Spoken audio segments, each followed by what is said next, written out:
Convertible debt is debt that has an equity component. So a lot of times convertible debt is very attractive because it requires you pay the investor a return on their investment on a regular installment basis over a period of time, but until they've been repaid, or even possibly afterwards, they have the right, if you're doing well, to convert the remaining balance of the debt to some amount of capital or some amount of equity and stock ownership in your company.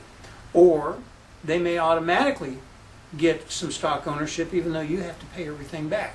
So the stock ownership could just be the cherry on top, the sweetener to make the deal a good deal for them, or it could be a more aggressive aspect where they can take an ownership, a bigger ownership percentage, option for a bigger ownership percentage based upon how much you still owe them back on the debt. But typically, the right to convert is their right to exercise, not your right to require when you're raising the money.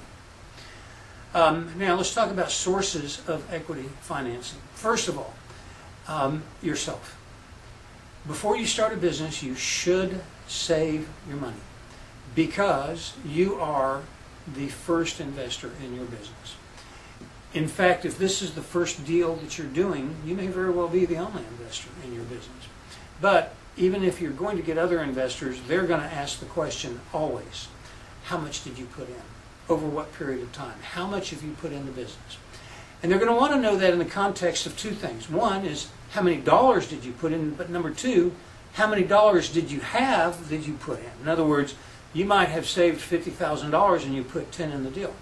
Well, that doesn't show a very high level of commitment to what you're doing because you've kept a whole bunch of it out. So if you're coming to me to invest and I see that you want $50,000 and you've only put in 10 and you want me to put in 50, I'm going to say, gosh, I don't think I want to put in 50 if you're not willing to put in another 30 or 40. Now, if you're willing to put another 30 in, I might put in 30. That way I know you're really at risk, that you're not going to be able to just walk away and go on with your life without suffering significant personal harm. I want you to be fully committed to the point that if this fails, it hurts you tremendously. That way I know that you're not going to want it to fail because you're going to work really hard to avoid that pain. So other investors are going to feel that way. That's why you have to be your biggest investor. You have to be your biggest cheerleader, and you have to be able to look an investor in the face and say, I'm all in, I'm committed, here's what that means. If this fails, I fail, I hurt big, so you can trust that I don't want to hurt big, therefore you can put your money in. The next thing investors are going to ask is, well, tell me about your family and your friends. How many of them have put money in it? And if you can't look them in the eye and tell them that a certain amount of money has come from family and friends, they're going to wonder. They may ask, well, why not? Do your family not believe in you? Does your family know something about you that I don't know, that I should know?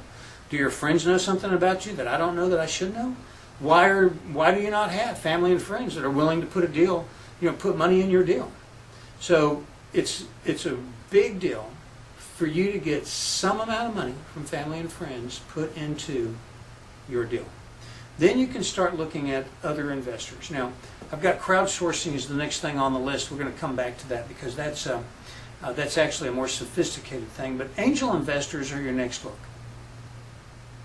Angel investors are people that we're going to go ahead and flick through because I'm actually kind of jumping ahead on the slides here.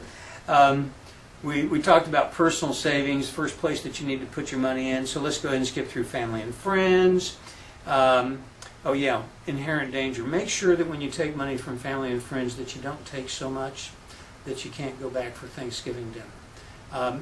And also make sure that you have a contract in place that very, very clearly spells out both what they're getting, what the risk is, what your obligations are, and then when you do have that contract in place, make sure that you don't just take advantage of them. Make sure that you honor that just like you would somebody else. Keep it strictly business. Okay, so the crowdfunding, again, like I said, we're going to come back. There are a lot